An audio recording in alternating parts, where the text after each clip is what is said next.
میرا تو نظریہ یہ ہے کہ اگر آپ قرآن و سنت کے مطابق چلیں گے تو پھر یہ جو ہم بات کرتے ہیں کہ ہماری ہر چیز کولیپس ہو رہی ہے، نہ ہماری وہ معیشت ہے. ہم ایک وقت ایسا آیا کہ بیکاری قوم بن گئے، لوگوں کے پاس جا کے ہم چند بلین ڈالرز کے لیے، اور کبھی IMF کے پاس ابھی بھی ہم جکڑے ہوئے ہیں.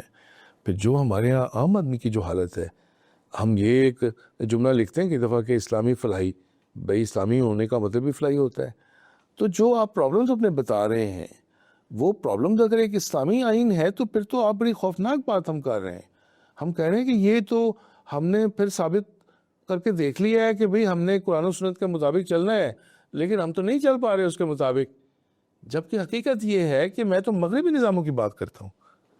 تو آپ جاپان کسی اور ملک میں چلے جائیں، جس ملک نے، جس معاشرے نے ترقی کی ہے، وہ ترقی معاشی ہے، اقتصادی ہے، معاشرتی ہے، سماجی ہے، سیاسی ہے، آئینی ہے، قانونی ہے.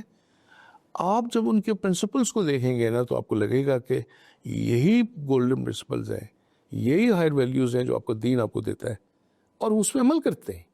یعنی آپ یہ سمجھتے ہیں پوری طرح سے دل سے کہ اگر قرآن و سنت کے مطابق ہمارے قوانین ہو جائیں تو ملک ترقی کرے گا؟ بالکل ترقی کرے گا ملک.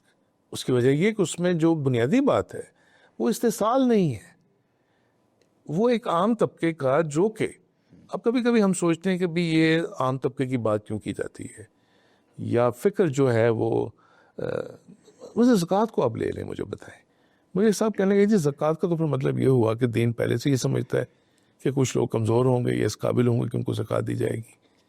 تو میں نے کہا نہیں، اس سے مراد یہ نہیں کہ کوئی مذہب غربت کی بات کرتا ہے، اس میں ایک توازن یوں ہے. مذہب یہ بھی نہیں روکتا کہ آپ یہ نہیں کر سکتے، وہ آپ کاروبار کریں، جتنی چاہیں دولت کمائیں، جو آپ کی صلاحیت ہے اس کو استعمال کر کے. صحیح. لیکن نہ تو اس میں حرام ہو، نہ وہ کرپشن کے ذریعے آئی ہو، نہ وہ جھوٹ اور رشوت کے ذریعے کمائی گئی ہو، نہ وہ کک بیک کے ذریعے کمائی گئی ہو، نہ وہ کسی کا استحصال اور حق مار کے کمائی گئی ہو. بنا لیں جتنی بنا تو سکتے. یہ میسج جو آپ دے رہے ہیں کہ پاکستان میں یہ نظام ہونا چاہیے، سپریم لا ہمارا قرآن و سنت ہو، آئین کے اندر تبدیلی کی جائے، آئین کے اندر زیادہ وضاحت کے ساتھ یہ لکھا جائے، یہ میسج بنیادی طور پر آپ کا کس کے لیے ہے؟ میری یہ پوری قوم کے لیے ہے.